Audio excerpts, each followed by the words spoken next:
आपको भौतिक विज्ञान कक्षा 12 भाग 2 के पाठ प्रकाशिक यंत्र को पढ़ाऊंगा। इस पाठ के अंतर्गत हम प्रकाशिक यंत्रों को पढ़ेंगे। इसमें आपके पाठ्यक्रम में 3 प्रकाशिक यंत्र हैं और 3 छोटी छोटी परिभाषाएं हैं।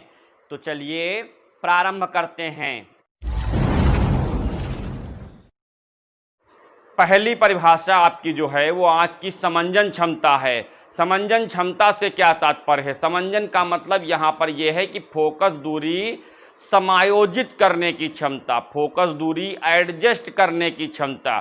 दरअसल में हमारी आँख में एक विशेष गुण है, हम नज़दीक की वस्तुओं को भी स्पष्ट देख लेते हैं और कुछ दूर की वस्तुओं को भी स्पष्ट देख लेते हैं। कहने का तात्पर्य ये है कि जो नज़दीक वस्तु है वो भी हमको बहुत स्पष्ट दिखाई पड़ती है और बहुत दूर ना हो लेकिन दूर हो वो भी हमको स्पष्ट दिखाई पड़ जाती है। जैसे मान लिया आप कहीं खड़े हैं, आपसे कोई दूर व्यक्ति, नज़दीक वाला तो आपके स्पष्ट पहचान में आ जाएगा, लेकिन दूर भी है वह भी आपको बहुत स्पष्ट पहचान में आ जाएगा।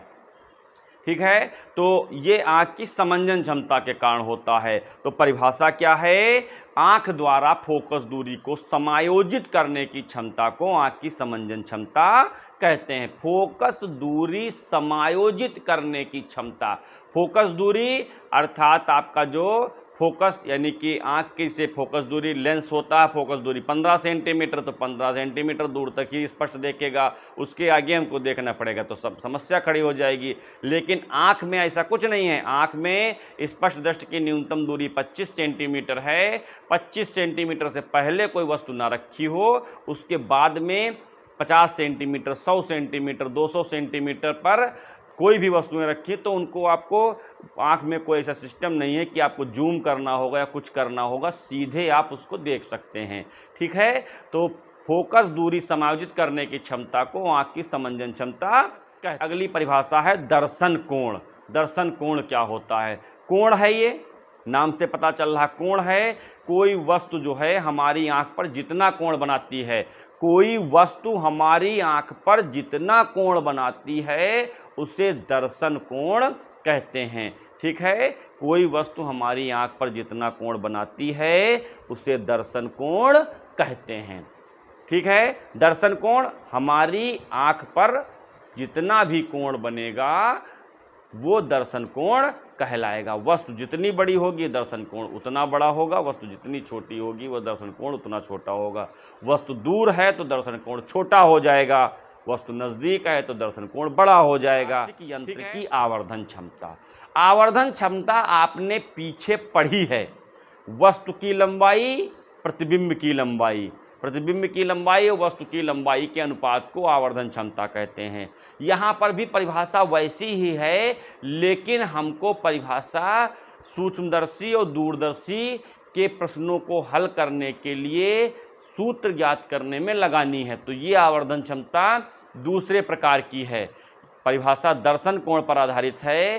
प्रकाशिक यंत्र द्वारा प्रतिबिंब द्वारा आँख पर जो दर्शन कोण बनता है और केवल आँख से देखने पर जो दर्शन कोण बनता है, इनके अनुपात को आवर्धन क्षमता कहते हैं। मतलब प्रतिबिंब, प्रकाशिक यंत्र द्वारा बने प्रतिबिंब द्वारा आँख पर बने दर्शन कोण और केवल आँख से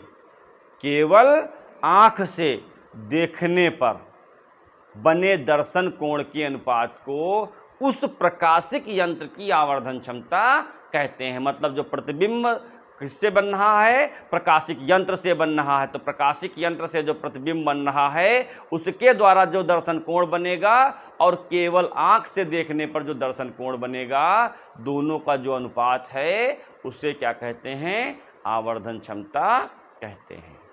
दोनों का अनुपात जो है वो आवर्धन क्षमता कहलाता है।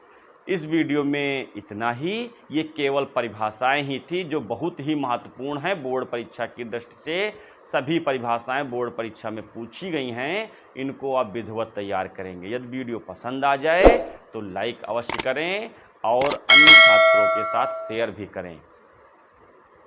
और इसी प्रकार भौतिक विज्ञान के वीडियो की श्रृंखला को प्राप्त करने के लिए हमारे चैनल को सब्सक्राइब करें।